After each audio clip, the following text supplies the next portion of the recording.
Bonjour à toutes et à tous et bienvenue à cette première émission de la rentrée pour l'Hebdo de la médiation. Évidemment, je vous le rappelle, l'Hebdo de la médiation, c'est tous les mercredis à 12h30.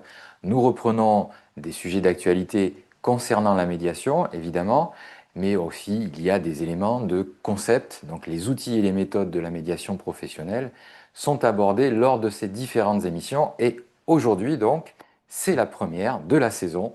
Bienvenue à toutes et à tous et nous allons parler, pour commencer, d'un aspect qui n'est pas le plus fondamental pour la médiation professionnelle, mais qui est de l'ordre de l'actualité juridique, c'est-à-dire le décret qui est paru le 18 juillet 2025 sur les modes amiables dans le système judiciaire uniquement. Et pour ça, bien sûr, je suis avec mon compère j'allais dire de toujours, pas tout à fait, mais de maintenant quelques années, Jean-Louis Lascou, président du CRESIR et médiateur professionnel, initiateur de la médiation professionnelle.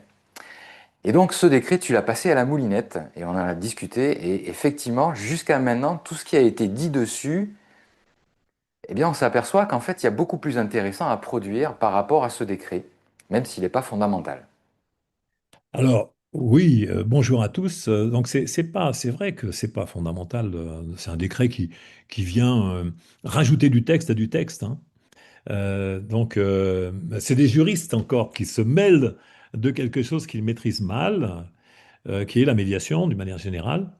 On va le voir, parce que quand on va le passer au tamis, vous savez, on va passer ce décret au tamis, et puis on va voir que c'est pas du tout la même chose que ce que peuvent dire des avocats, par exemple, hein, sur le sujet, ce que peuvent dire des médiateurs traditionnels, hein, parce qu'on a vu qu'il y a eu des publications un peu partout, notamment sur le village de la justice, sur lequel j'écris et sur lequel nous écrivons aussi. Donc, c'est aussi le point de vue des magistrats. Ce n'est pas le même. Surtout les magistrats, quand ils appartiennent également au Conseil national de la médiation, où ils sont tout contents d'avoir sorti un texte qui va montrer qu'en fait, ils s'intéressent à la médiation, mais qui devient à chaque fois, la médiation, c'est devenu une béquille dans un système qui s'appauvrit. Parce que c'est vrai que euh, ce qu'on a pu dire déjà depuis longtemps, c'est que appauvrir le système judiciaire, c'est pas une solution. C'est pas la solution de voir la médiation comme étant un système de plâtre sur la jambe de bois judiciaire, qui devient de plus en plus en difficulté parce qu'il y a un appauvrissement. Il y a moins de magistrats, il y a moins de tribunaux, alors qu'il y a une augmentation de la population. Donc on se dit, mais oui, on va promouvoir la médiation. D'accord. Mais c'est pas une affaire de juriste, la médiation, allons. Euh, on va le voir. C'est même un système qui est mis en place, c'est un système de concurrence quasiment déloyale. Et c'est comme ça qu'il va falloir voir ce décret. Donc j'attaque fort, hein. C'est vrai, alors on va dire oui, d'accord, la médiation professionnelle, il y a toujours de la contestation sur le système qui est là, mis en place, avec la bonne volonté et la bienveillance de la tradition judiciaire. Mais c'est pas comme ça qu'on fait évoluer d'une manière crédible un processus et des moyens qui peuvent permettre aux citoyens de mieux s'entendre. Parce que c'est bien ça l'objectif. C'est dans une société où l'on comprend bien le sens politique d'une institution telle que le système judiciaire, ou même toute forme d'institution qui évolue et qui apparaît aujourd'hui. Le droit à la médiation, ça c'est une nouvelle forme d'accès à un exercice étendu de la liberté. Donc c'est bien de ce droit à la médiation dont on va parler par rapport à ce décret. Et on va voir qu'il y a 8 points sur lesquels ce décret pêche. Alors peut-être 8, je vais peut-être en rajouter un, ça fera 8 plus un. Il y en a un qui est au fondement de tout ça, en fait, c'est qu'à chaque fois, on peut considérer que en fait, le point de vue de l'institution judiciaire est légitime. Il est légitime et néanmoins, il manque des éléments pour leur permettre de concevoir, d'appréhender et de comprendre finalement ce qu'est la médiation professionnelle. Et c'est peut-être ce point-là, en fait, de ce point-là que découlent toutes les décisions qu'ils prennent non pas en toute connaissance de cause, mais bien au contraire, parce qu'il manque d'informations, de connaissances et de savoir sur ce qui est pratiqué réellement en médiation professionnelle, qu'elle soit dans le cadre judiciaire ou autre. D'ailleurs, on a des modalités qui ne sont pas encore suffisamment connues et pourtant, nous sommes là à leur disposition justement pour pouvoir partager avec eux quelle est la réalité de l'intervention d'un médiateur. Donc je rajoute Oui, ce petit point. c'est vrai que l'une des difficultés, c'est qu'aujourd'hui, on pourrait penser qu'il y a deux clans. C'est-à-dire qu'il y a un clan, celui de la médiation professionnelle, hein, qu'on développe depuis maintenant 25 ans, et puis celui de la médiation traditionnelle qui est accaparé sur le sillon du système judiciaire avec des politiques qui sont toujours en train de se dire, mais ouais, on va retenir la médiation. Donc on a bien vu que c'était un avocat qui était devenu ministre de la Justice, Dupond-Moretti, euh, sur lequel on va parvenir par rapport à ces différents aspects. Mais néanmoins, ben voilà, c'est un avocat qui vient défendre un modèle, une représentation. À chaque fois, on peut voir que c'est clanique.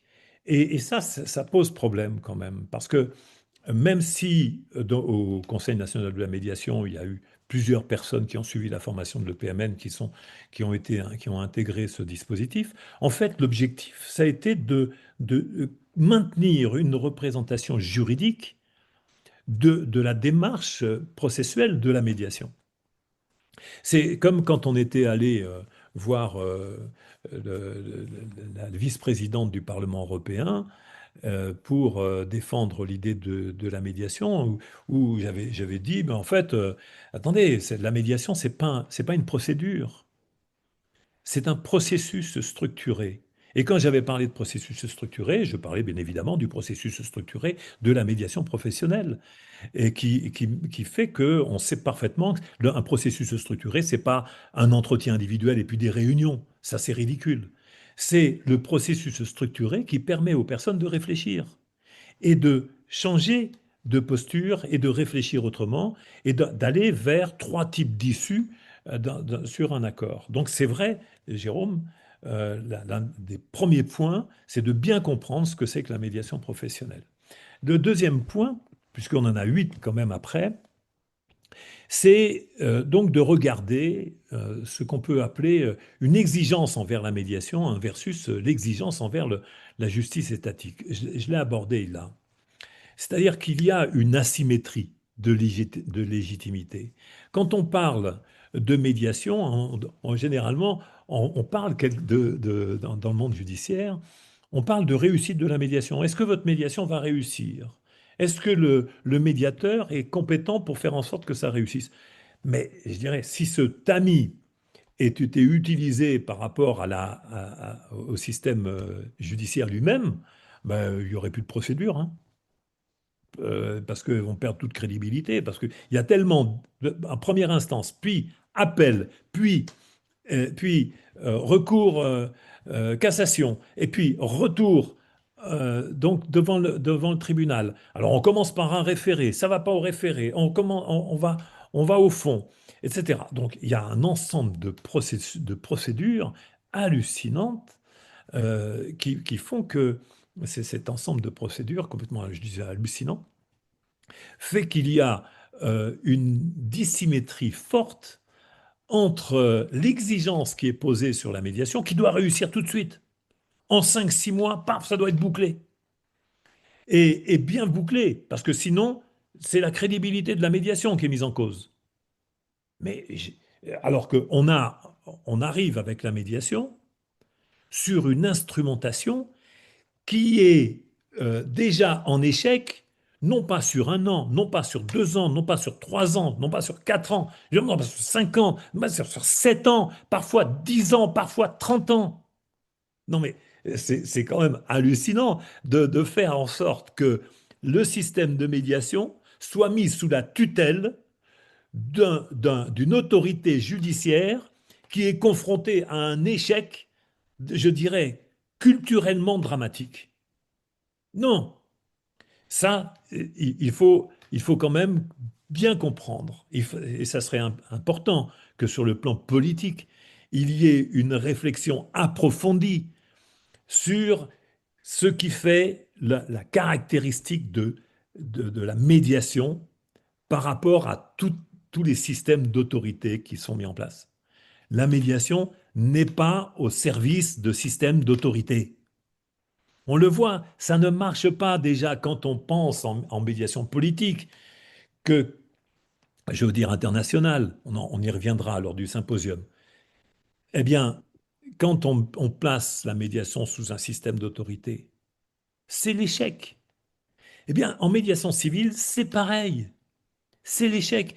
Il faut donner à la médiation sa propre structure d'autorité de façon à ce qu'elle ne soit pas placée arbitrairement sous les autorités traditionnelles. Ça, c'est la première erreur. Donc, c'est l'exigence, en fait, d'une vraie indépendance du système de médiation. Donc voilà, ça c'est. On va voir après que ça a des conséquences. Hein, qu'est-ce qui fait la réussite de la médiation? On sait nous. Mais c'est vrai que on a à côté des médiateurs traditionnels qui sont tellement formés au droit, à la morale et à la normalisation que c'est difficile de faire passer ce message qui est simple, mais qui évolue parce que j'ai été surpris de voir que si les concepts ne sont pas bien compris, ils sont appropriés quand même.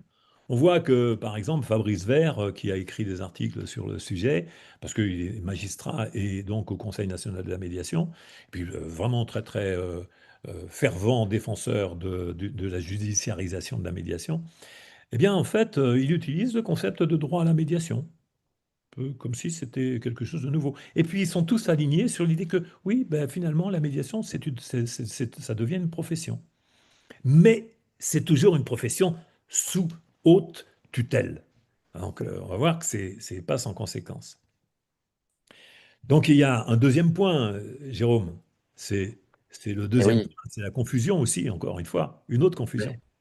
Alors ça, c'est quelque chose qui était déjà récurrent, mais là, c'est encore une fois un apport de confusion entre les différents modes amiables et entre les différents professionnels qui viennent intervenir. Alors, il y en a qui ne sont pas professionnels en plus, hein, dans la conciliation, ce pas des professionnels, mais dans le texte, en fait, il y a une confusion entre les techniciens, on parle de techniciens médiateurs, il y a une confusion aussi avec le conciliateur et bien sûr avec la médiation. Donc, ils mettent tout dans le même paquet et puis, petit aparté, c'est qu'à chaque fois, la médiation vient en dernier, hein, dans l'ordre des professions et des modes amiables. La médiation est systématiquement le dernier élément publié dans le texte. Et pourtant, il y a quelque chose de très très clair et de très facile, c'est que on sait avoir une définition, on a une définition qui permet de déterminer qui doit intervenir sur quoi. Mm. C'est très simple. Le contentieux, ça concerne tout ce qui est juridique. Et donc, il faut un professionnel du droit. C'est une définition très claire. Un litige, c'est un aspect technique. Il nous faut un expert. C'est évident. Et un conflit, c'est la partie émotionnelle qui est supérieure aux deux autres aspects. Et donc, c'est un médiateur professionnel parce qu'il s'agit là de relations. Si déjà on avait cette définition commune, ça permettrait de faire une clarification des rôles, des dossiers sur lesquels qui peut intervenir. Et ce serait beaucoup plus clair pour tout le monde, et notamment pour les citoyens qui confondent en fait entre tout et qui vont aller de l'un à l'autre sans savoir exactement ce dont ils ont besoin dans leur cas. La justice pourrait aussi amener cette clarification dans les textes et apporter des éléments qui permettent aux citoyens d'avoir recours à ce dont ils ont besoin et non pas à être dans la confusion quand il s'agit de choisir. Évidemment, évidemment, ça, moi, évidemment, je peux que partager ça. C'est cette idée que quand il y a un conflit. quand il y a un conflit. Hein. Un conflit, ça veut dire avec heurts. J'arrête pas de le dire, on n'arrête pas de le dire dans les formations des médiateurs professionnels à l'EPMN, mais ça veut dire heurter. C'est un conflit, c'est heurter quelqu'un en permanence. Hein. C'est dans l'idée, dans la pensée, dans la relation. Et donc, quand il y a un contentieux, et si ce contentieux devient conflictuel, bah, il faut faire appel au médiateur, évidemment. Parce que un contentieux, c'est quoi? C'est qu'une affaire de droit, euh, une affaire qui est problématique sur l'interprétation d'un texte. Bien. On n'est pas d'accord sur quelle est l'instance qui va devoir juger d'une chose. Bon, déjà, pourquoi? Pourquoi est-ce que la chose doit être jugée? C'est parce qu'il y a des gens qui sont en conflit. Bon, donc on va commencer par voir quelle est la problématique, et quelle est la problématique relationnelle. Relationnelle, c'est-à-dire qu'est-ce qui fait conflit? Qu'est-ce qui a fait la dégradation de la relation? Donc, et puis après, ben, s'il reste que l'aspect contentieux, c'est-à-dire la relecture du droit, la réécriture du contrat, ça sera beaucoup plus facile de réécrire un contrat à partir du moment où les gens s'entendent mieux, se comprennent mieux, revoient leur position ou réévaluent leurs intérêts, leurs enjeux. C'est ça. Et donc revoient leur positionnement, l'un vis-à-vis de l'autre, et parfois même par rapport à l'existence. Parce que c'est ça la médiation. C'est une réflexion fondamentale qui porte parfois sur juste l'esquisse du sens de la vie. C'est pas grand-chose, mais c'est important.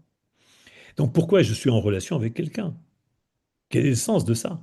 Et donc si c'est un litige, c'est vrai que on peut se dire un litige qui est devenu conflictuel, c'est-à-dire un litige qui est devenu tellement euh, pointu, aigu, problématique, que les gens vont aller devant le système judiciaire. C'est plus le litige qui est important. C'est plus les aspects techniques. C'est la relation. Donc, aller faire appel à un expert, en premier lieu, incompétent en relation, c'est voué à l'échec. C'est-à-dire, c'est inscrire déjà la médiation dans une dynamique d'échec. C'est possible quand, en première instance, il y a une difficulté, par exemple, de voisinage, on l'a vu maintenant, ben, les conflits de voisinage doivent faire obligatoirement appel à un médiateur. Bon. Mais pour tous les conflits qui vont être pendants en justice, c'est de faire appel à un expert, à un technicien du domaine. De quel domaine? Du domaine, par exemple, d'une difficulté qu'il peut y avoir entre deux personnes dans la construction d'une maison. C'est quoi?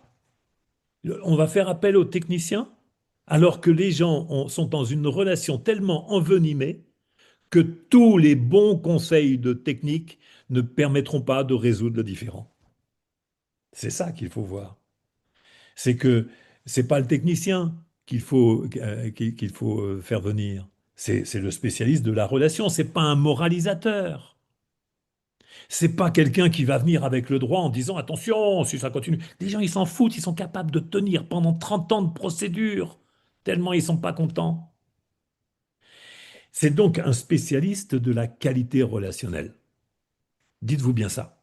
C'est d'un spécialiste de la qualité relationnelle. Et ceux-là, ils sont exclusivement formés à l'EPMN depuis 25 ans. Donc ça, c'est un point essentiel. Et après, il y en a d'autres points essentiels. On n'en est qu'au deuxième, hein, mais c'est celui des aspects de la rémunération des médiateurs. Parce que ça, c'est évoqué dans ce fameux décret du 18 juillet 2025, hein, la rémunération des médiateurs qui est placée sous la tutelle, cette rémunération sous la tutelle des juges. Il y a quand même quelque chose qui ne va pas là. Qu'est-ce que tu en penses? Ce qui est étonnant, c'est que d'autres professions qui sont dans le système judiciaire ne sont pas sous la tutelle du système judiciaire, justement pour la tarification qu'ils mettent en place librement, c'est-à-dire, par exemple, les avocats. Bah, Alors, oui, quelle est la différence finalement? Euh, la différence qu'on voit, c'est la différence de traitement déjà du système judiciaire en fonction de deux professions qui interviennent dans ce champ-là, une à laquelle on laisse la liberté contractuelle, ce qui est le cadre normal, usuel, et puis le médiateur, on va attendre, on va vérifier, et puis surtout, on va commencer par dire, le médiateur, il va toucher ça. Le médiateur peut argumenter, justifier, mais le juge derrière peut dire, ben non, ce sera pas plus, c'est ça. À quel moment, sachant que le magistrat n'est pas en pleine connaissance de ce qui se fait, de la valeur ajoutée de la médiation, comment peut-il juger de la valeur de quelque chose qu'il ne connaît pas? Moi, je trouve que c'est très problématique quand des personnes écrivent un décret, écrivent un texte de loi sans consulter les professionnels de terrain. Eh bien, ça donne des décrets comme ça. Ça donne des décrets où il va falloir revenir dessus. Donc il va falloir refaire du texte sur du texte parce qu'ils vont revenir sur ce décret. Ils vont revenir obligatoirement parce que quand on continue, regardez, ça fait déjà 3 points qu'on pointe. C'est quand même problématique d'écrire des trucs pareils pour pouvoir définir une profession qu'on ne maîtrise pas, alors que les professionnels sont sur le terrain et qui vous invitent d'ailleurs au symposium de la médiation professionnelle qui va avoir lieu le 16 et 17 octobre à Paris cette année. Et puis qui a lieu depuis 25 ans. Donc on les invite, mais ils préfèrent faire secte ailleurs en se disant, ben, nous, on va se replier sur l'Institut catholique de Paris, par exemple, hein, des environnements de religieux qui définissent ce qu'est la médiation et qui imposent ce qu'est la médiation.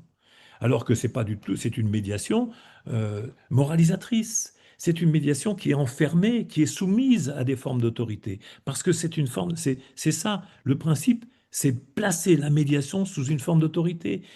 Regardez, depuis 25 ans, on a proposé d'autres formes d'approche pour garantir l'indépendance, parce que c'est l'autre point qui vient, pour garantir l'indépendance de la profession de médiateur.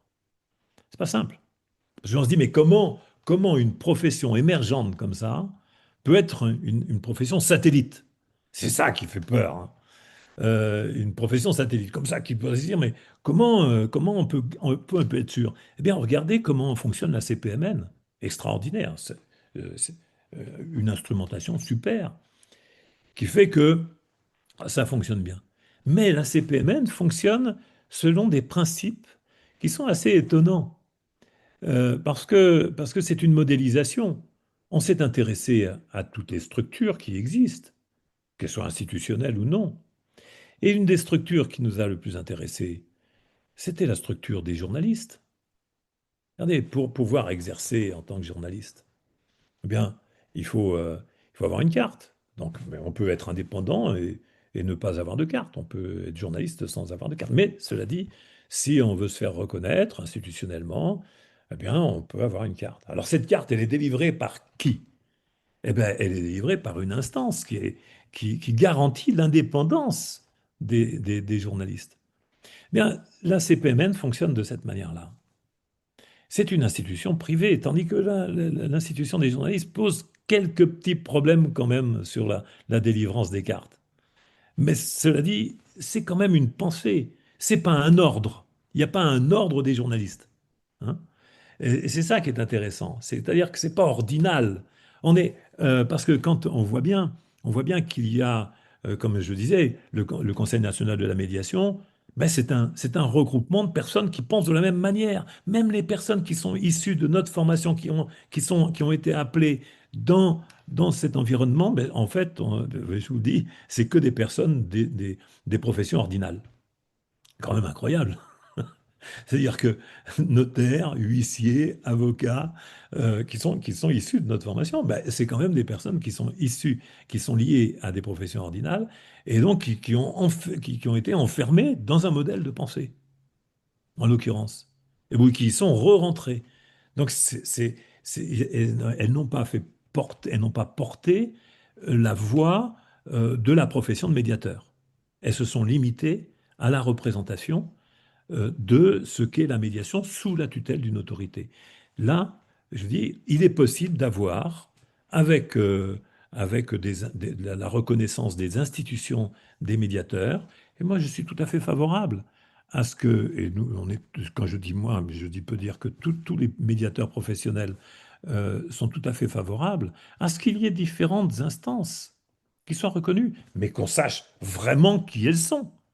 C'est-à-dire que on peut avoir une organisation qui est liée à des instances catholiques, à des instances religieuses, peu importe, à des instances juridiques, à des instances des instances de représentation psychosociale, ou à des structures qui sont totalement indépendantes et rationnelles, comme la CPMN. Et c'est ça qui fait la différence. Donc oui, ça ça concerne l'article, parce tous les articles sont référencés, ça concerne l'article 1530-2 et 1530-3 du Code de procédure civile. Cet aspect de l'indépendance des médiateurs, c'est fondamental. C'est fondamental. Donc il y a un cinquième point sur lequel on a eu une discussion subtile, Jérôme, c'est la confidentialité. C'est Oui, c'est quand même une grande question, ça. c'est une grande question et à la lecture du texte, en fait, il y a un paragraphe qui peut poser question, en tout cas qui peut paraître confus, parce que le terme, les pièces produites lors de la médiation, produites, ça ne veut pas dire la même chose de manière, dans le cadre légal, dans cet article de loi, que dans la vie de façon générale. Quand vous produisez quelque chose, c'est quelque chose que vous créez et que vous mettez là, comme ça. Alors que là, c'est pas la même chose. C'est produit lors de la médiation, Montré. c'est montré pendant la médiation, c'est porté à la connaissance des parties présentes à la médiation. Donc c'est pas la même chose. Et le problème, c'est que le kidam comme moi, hein, puisque moi j'ai fait cette confusion, quand on va lire cet article-là, on va se dire, dans un premier temps, c'est marqué que toutes les pièces que j'amène dans la médiation, c'est-à-dire tous les éléments de preuve, si on peut le dire comme ça, que j'amène dans la médiation sont couverts par la confidentialité. Et puis la phrase d'après, c'est toutes les pièces qui sont dans la procédure de médiation ou le processus de médiation, pour le dire plus régulièrement, ces pièces-là ne sont pas soumises à la confidentialité. Donc déjà, là, il y a une confusion potentielle et dont le risque, il est non pas pour les juristes qui comprennent très bien ce que ça veut dire, mais pour tous ceux qui vont avoir besoin de recourir à la médiation et qui ont besoin d'être rassurés sur la confidentialité et sur les différents aspects qui sont couverts par cette confidentialité. Donc déjà, là, une clarification est nécessaire pour que le citoyen sache de quoi on parle. Et le deuxième point, donc, sur la confidentialité, c'est aussi, là, toi, tu dis, au moins sur le plan pédagogique, sur le plan qualitatif des choix sémantiques, c'est important. C'est important que le législateur soit plus attentif à ne pas parler pour lui-même. Tu vois, il faut qu'il sache qu'il est lu, quand même. Et ça, c'est vrai que c'est... Parfois, ils oublient un peu, quand même. Pas qu'un peu d'ailleurs. Mais donc, le deuxième point sur la confidentialité, c'est une antienne, hein, parce que c'est quelque chose qui est pas récent, celle de dire que quand ça risque de toucher à l'ordre public ou alors à l'intérêt d'une personne faible, en situation de faiblesse, d'une personne dépendante, hein, que ce soit un enfant ou une personne ou toute autre personne dépendante, et que ça risque de compromettre ces personnes-là, eh bien, et le médiateur, lui, peut lever la confidentialité, hein. Donc, s'il a un doute, alors comment il fait? Bah, il va se tourner vers le juge et puis il va dire, ben, ce juge, moi, je ne peux plus intervenir parce que là, j'ai un doute sur le... Mais quand il dit que j'ai un doute, le moindre doute, quand il fait ça, si le médiateur lève le principe de confidentialité, qui est une évidence qui doit être rigoureuse, eh bien, il va apporter au juge un élément de suspicion fort. Moi, ça me fait penser à des problématiques comme Outreau. Il y a des gens qui lèvent la confidentialité de leurs interventions et puis qui vont voir le juge en disant: «Oh là là, monsieur le juge, là, il y a un problème.» Mais c'est quoi alors après, qu'est-ce qui va se passer dans la discussion entre le juge et le médiateur? Le juge, il va dire: «Vous pouvez m'expliquer ce qui se passe?» Oui, je peux vous expliquer parce que là, je lève la confidentialité. Donc, en fait, quand le doute qui s'inscrit dans l'esprit de celui qui fait de la médiation, de cet amateur de médiation, je dirais, eh bien, c'est, c'est- ça devient un préjugement. C'est-à-dire, le doute ne bénéficie pas à la personne parce que, sur le coup, la médiation s'arrête. Et vous voyez, si par exemple il y a une suspicion, alors c'est quoi? Imaginons, dans quel cadre il peut y avoir un risque d'atteinte à l'ordre public? Alors, bon, on peut se dire, ben voilà, dans le cadre du droit du travail, on va prendre un cadre, dans le cadre du droit du travail, il y a l'employeur qui dit, non, moi je ne respecterai pas les conventions collectives. Ah, tiens, mais comment ça? Et l'ordre public? Non, non, non, non. Euh, on va dire, il y a deux cambrioleurs qui vont voir un médiateur et qui s'entendent pour pouvoir, qui discutent pour pouvoir savoir lequel va partir avec l'argent en premier. Euh, là, oui, oui, là, il y a un problème d'ordre public. Euh, alors, c'est un groupement de gens occultes, hein, qui sont là et puis qui viennent en médiation. Non, mais c'est quoi cette élucubration? On- c'est quoi l'ordre public là, dans ce cas-là? C'est-à-dire qu'en fait, le problème qu'il y a, c'est que le médiateur en question, nécessairement doit être un juriste, quoi. Et nécessairement doit être un juge, je vous le dis parce que c'est pas suffisant.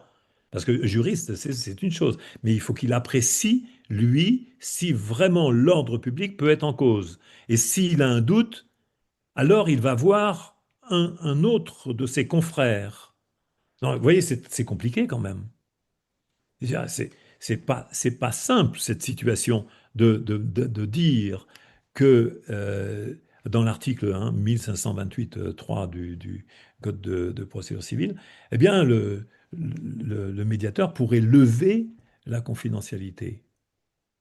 Moi, je dis là, il y a un problème. Il y a un double problème d'ailleurs, hein, c'est que le médiateur, il se voit chargé d'une obligation qui dépasse ses compétences, et donc s'il n'émet qu'un doute, ça n'a rien à voir, et c'est pas de l'appréciation, c'est qu'il ne sait pas. Donc on fait porter au médiateur l'obligation finalement de se constituer juge sur cet aspect-là. Le deuxième aspect, c'est le risque pour les personnes qu'on accompagne, parce que le médiateur peut très bien avoir un doute qui n'est basé sur absolument rien, et donc de mettre la personne en situation d'accusation probable, de mise, de mise en accusation sur ben, en fait, du vide, du doute, d'une crainte, Oui, d'une appréciation émotionnelle. mais par exemple, qu'est-ce qui peut porter atteinte à l'intégrité d'une personne, hein? Parce que c'est aussi ça, c'est s'il y a atteinte à l'intégrité d'une personne en situation de dépendance, de faiblesse, etc. Alors imaginons que j'ai raconté, je ne sais combien de fois, cette situation où une dame avait fait appel à un avocat qui avait utilisé des arguments selon lesquels le papa était quelqu'un qui faisait avait des comportements, du moins, des comportements plus qu'ambigus avec ses trois filles. Et parce qu'en fait, c'était dans le cadre d'une procédure de divorce. Et donc, là, ben, le juge, sans faire appel à la médiation à l'époque, hein, le juge avait décidé de mettre, sur le doute, hein, sur le doute, de mettre les visites du papa vis-à-vis des enfants, des trois enfants, sous médiation. C'était des visites médiationnées, hein, comme il disait. C'est un Euh, milieu neutre. voilà. Donc, c'était bon, le papa, il avait complètement pété un câble, hein. Et parce qu'en fait, bon, des années plus tard, 3 ans plus tard, on saura que c'était pas vrai, qu'il n'y avait pas de doute à avoir, que les photos, il y avait des photos qui avaient été produites, hein, mais que c'était des photos de salle de bain et que c'était la maman qui avait pris en photo d'ailleurs. Et donc, puis que savait bien ce qui se passait, rien du tout, hein, c'était bon, tout le monde était à poil là-dedans, quoi. Bah, c'est vrai. Mais bon, c'était la vie familiale. Et donc ça faisait rire au moment où les photos avaient été prises. Et puis c'était devenu un instrument de procédure lors du divorce, sorti du contexte. C'était devenu dramatique. Et donc là, le doute, si par exemple l'une des parties évoque quelque chose de cette nature dans le cœur de la médiation. Évidemment que le médiateur peut très bien se dire, oh là là, il faut que je fasse attention, il faut que je protège les personnes dépendantes, hein. Donc j'ai un doute, je vais voir le juge et je lui dis, monsieur le juge, madame le juge, voilà la situation dans laquelle je suis. Ça devient très problématique. Moi, je dirais, attention à l'incompétence des médiateurs. Ça, c'est l'incompétence des médiateurs. Et nous, à la CPMN, on a fait un choix. C'est celui de dire si un médiateur se trouve confronté à une limite de ses compétences, une limite de son acceptabilité, eh bien, il doit faire appel, au conseil de supervision de la médiation, et là, il y aura un autre médiateur qui va intervenir pour voir, apprécier ce qui se passe, mais tout en se dépolluant évidemment du doute que, que son confrère ou sa consoeur aura laissé planer. Donc, c'est pas une situation facile parce que c'est vrai que cette situation-là, mais on sait bien que dans les situations de conflit, les accusations les plus terribles sont portées par l'une ou l'autre des parties, voire les deux. Et c'est l'affrontement, c'est cet affrontement-là qu'il faut vider, sur lequel il faut travailler et sur lequel il faut avoir les compétences pour faire un accompagnement réflexif et aider les personnes à se positionner différemment. Et c'est ça le travail, que ce soit en médiation familiale ou en toute autre forme de médiation, hein, que ce soit voisinage, etc. Toutes les accusations pleuvent. On le voit même même dans la médiation de la consommation, parfois. Il y a des choses où on peut se dire c'est qu'un litige. Mais non, mais non, il y a des choses qui sont incroyables. On l'a vu, parce que dans la médiation de la consommation, c'est par exemple dans les écoles privées, hein. On a vu, par exemple, il y a eu des accusations incroyables, quoi, de perversion, de choses, alors que c'était vraiment des gens pas contents qui utilisaient des arguments d'affrontement. Et il fallait que le médiateur soit performant pour faire attention à ne pas actionner des doutes qui n'ont pas lieu d'être. Parce que le doute du médiateur, c'est pas un doute émotionnel. Ça doit être un doute rationnel. Et ça, il faut l'apprendre. C'est une posture et une technicité. Sachez-le. Le doute émotionnel, c'est l'affect. Le doute rationnel, c'est celui de la raison. C'est celui de l'accompagnement, de la réflexion. C'est des choses différentes. Existe un troisième doute, mais je vous laisse le plaisir de le découvrir lorsque vous viendrez en formation. J'en suis sûr. Ça va vous faire plaisir, vous allez voir.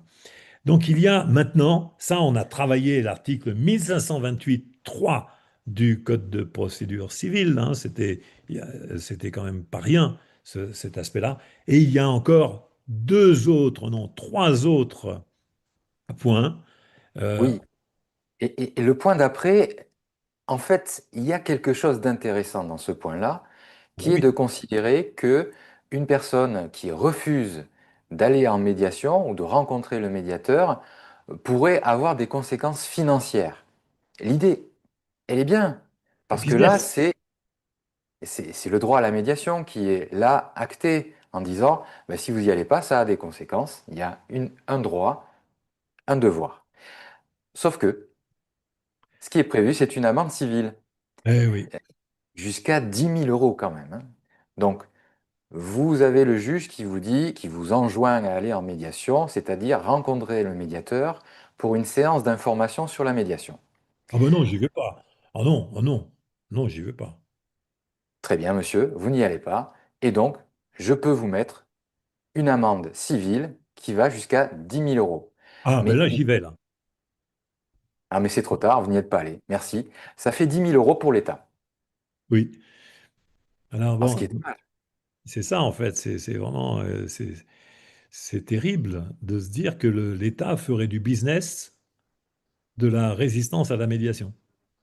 Et en plus, c'est contre-productif parce qu'en fait, Là, c'est 10 000 € pour l'État, il ne va pas être content, évidemment, il n'est pas content de payer. Sauf qu'en fait, ce qu'il faut bien regarder, c'est que la personne qui refuse d'aller en médiation nie le droit à l'autre d'avoir accès à une médiation. Et donc, la partie qui, qui est finalement pas la victime, mais qui supporte ce refus, c'est l'autre personne qui, elle, voulait la médiation. C'est elle qui était impliquée et qui cherchait une solution. Et pourquoi? Mais pourquoi, à ce moment-là, ne pas prévoir que la partie qui refuse d'aller rencontrer le médiateur est condamnée aux dépens de la partie adverse? Ah oui, ça serait normal, parce que c'est une atteinte à l'exercice de la liberté de décision. Si la personne refuse d'aller en médiation, alors que la médiation, c'est une extension de la liberté de décision. C'est-à-dire, parce qu'il faut bien comprendre que aller voir un juge, c'est se faire priver de sa liberté de décision. Hein, restons sur des fondamentaux. Que la médiation, ça permet aux parties, hein, je ne parle pas de la conciliation, parce que la conciliation, c'est quelqu'un qui va vous donner un conseil. Je ne dis pas que c'est forcément un mauvais conseil, mais que c'est un conseil. Tu dis, ah, faites ça. Bon, après, vous choisissez, c'est oui ou c'est non. Mais tandis que la médiation, c'est un mûrissement. Enfin, normalement, la médiation professionnelle, j'entends, hein. C'est un mûrissement de la réflexion. C'est-à-dire que ça permet aux personnes de faire des choix, un choix réflexif, de rentrer dans une extension de leur liberté de décision. Quand j'ai fait le choix d'aller acheter quelque chose, de faire produire quelque chose, de m'associer avec quelqu'un, de, de, de développer une activité, de me marier, à ce moment-là, j'étais libre, enfin peut-être, mais parfois, disons-le, j'ai dit oui par consentement personnel, volontaire. Eh bien, quand j'ai fait ces démarches-là, que j'ai adhéré moi-même par ma libre décision, ben, quand je vais en médiation, s'il y a un souci, je vais en médiation, c'est une extension de ma liberté de décision. Là où le système judiciaire va rompre, va couper. Alors, que cette extension de la liberté de décision, si par exemple vous refusez de venir en médiation, tandis que nous sommes en conflit, ben, vous me privez de mon droit à la libre décision.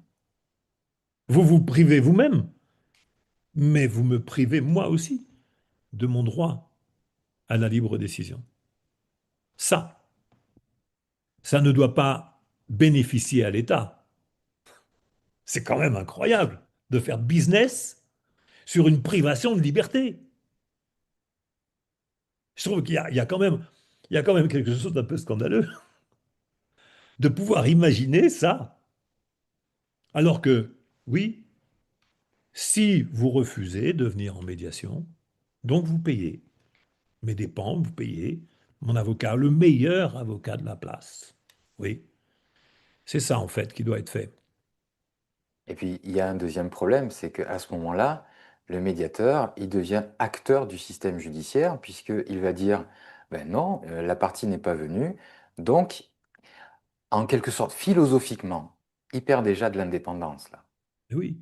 Parce qu'en fait, il est tenu de dire au juge, en l'état, il est tenu, là maintenant avec ce décret, le médiateur est tenu de dire au juge quelle est la partie qui n'est pas venue. C'est-à-dire qu'il devient un indicateur. C'est quand même très très problématique. Ça devient une instrumentation, je dirais, éthiquement, et sur le plan éthique, très problématique. Comment on peut demander à quelqu'un qui est indépendant, qui est censé être neutre, garant de la confidentialité, de sa propre confidentialité, parce qu'il ne peut pas être garant de la confidentialité des autres, hein, mais indépendant, neutre, impartial. On lui dit, ah, s'il y a quelqu'un qui ne vient pas te voir, alors dis-le à celui qui punit. Ah bon? Dans ces conditions-là, le médiateur devient très suspect, hein. Moi, là, je pense que ça devient une vraie interrogation. Si vous ne voyez pas ça, il va falloir nettoyer les yeux de l'intellect. Alors moi, ce que je conserve de cet article, parce que je suis profondément optimiste, peut-être trop, j'en sais rien, mais c'est que déjà, il y a une avancée sur le fait que quand il y a un droit, il doit y avoir des devoirs et il peut y avoir une sanction. C'est bien, ça va dans le bon sens. Maintenant, effectivement, il va falloir un peu modifier de manière à ce que ce soit encore plus incitatif, parce qu'imaginez que je refuse d'aller en médiation contre Jean-Louis, par exemple. T'as raison. Par exemple, puisque tu es là. Je refuse d'aller en médiation et on me dit, ah ben très bien, vous allez payer l'avocat de Monsieur Lascou. Oui, Je dis, oui. attends, non seulement je peux pas le blairer, mais en plus je vais lui donner du pognon à lui. C'est Oui. quoi ça? Mais Ça, pas c'est du tout. ça, c'est incitatif. Oui, évidemment. Alors si on veut Même sur le inciter, plan pédagogique, c'est intéressant, cette version-là. bien sûr, donc si on veut inciter les gens à aller en médiation, eh bien transformer cette amende en quelque chose qui va être encore plus incitatif pour la personne qui serait tentée de refuser de rencontrer le médiateur pour une séance d'information.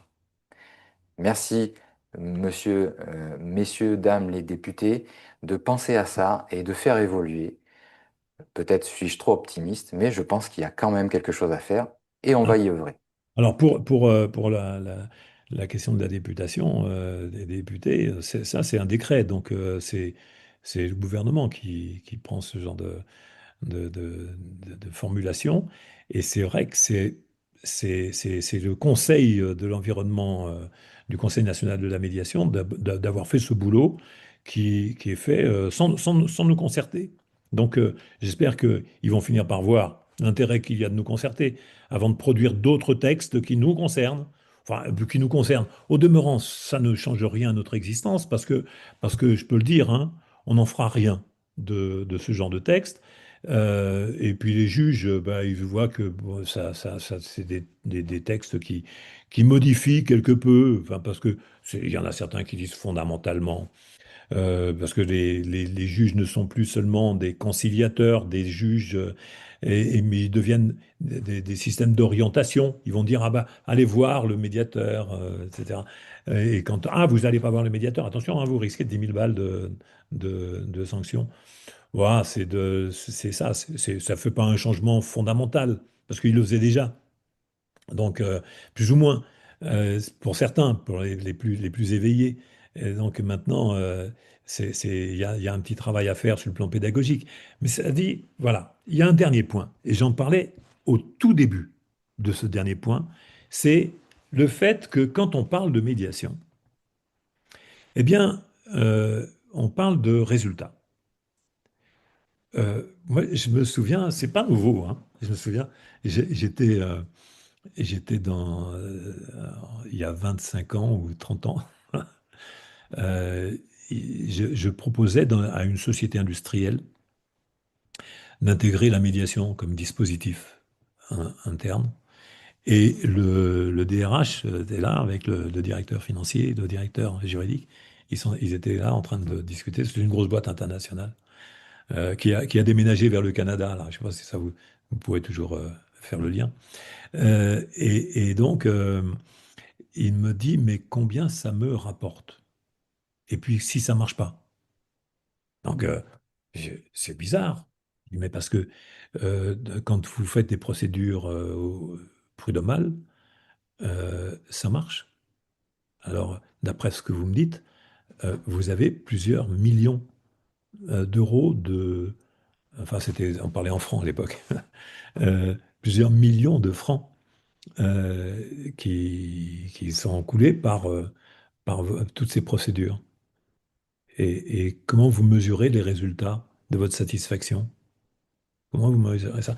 Et moi, vous me demandez, sur une période très très courte, de pouvoir fiabiliser mes résultats. Mais déjà, même si j'ai un shoot, une seule réussite par rapport à toutes les autres que vous avez d'échecs, eh ben, c'est toujours ça de procédure en moins, hein, parce que ça fait quand même de longues procédures. Donc, j'ai remarqué que, comme ça, qu'il n'y a pas qu'il y a des approches sur la réussite de la médiation, des approches qui sont très ambiguës. C'est-à-dire, on va considérer qu'une médiation a réussi à partir du moment où il va y avoir une homologation en matière judiciaire, hein. Mais combien de médiations réussissent sans que les parties aillent jusqu'à l'homologation? Vous le savez ça?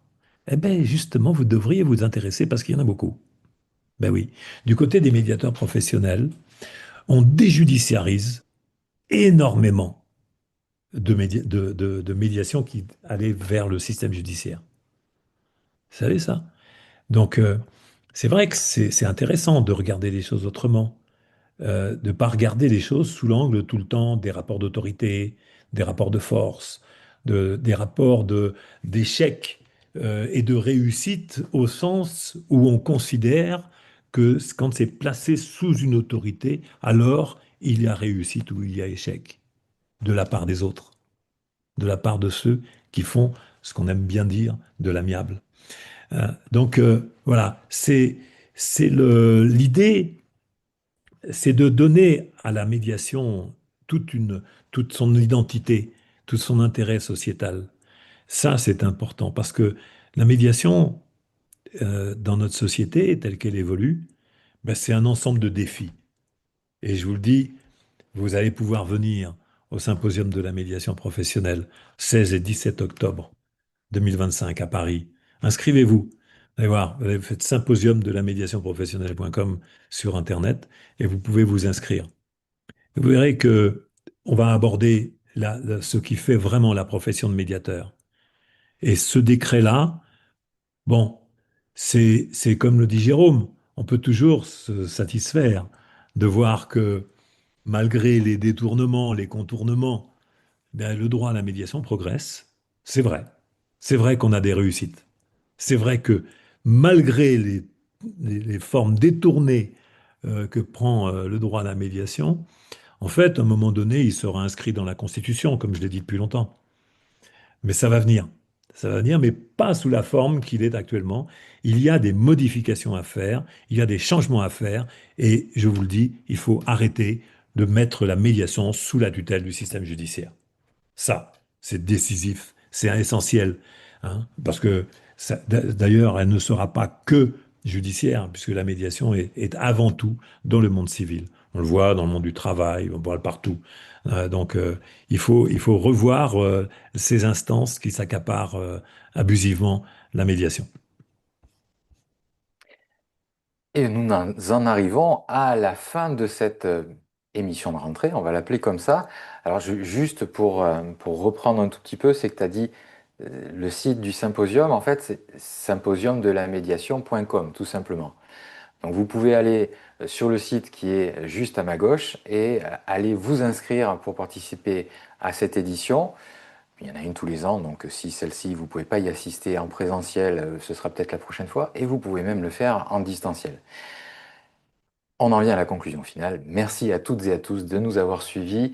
Je vous rappelle que les émissions L'Hebdo de la médiation, c'est en direct tous les mercredis à 12h30, mais vous pouvez aussi nous regarder en replay, regarder surtout les émissions et peut-être découvrir de nouvelles choses sur la médiation et la médiation professionnelle.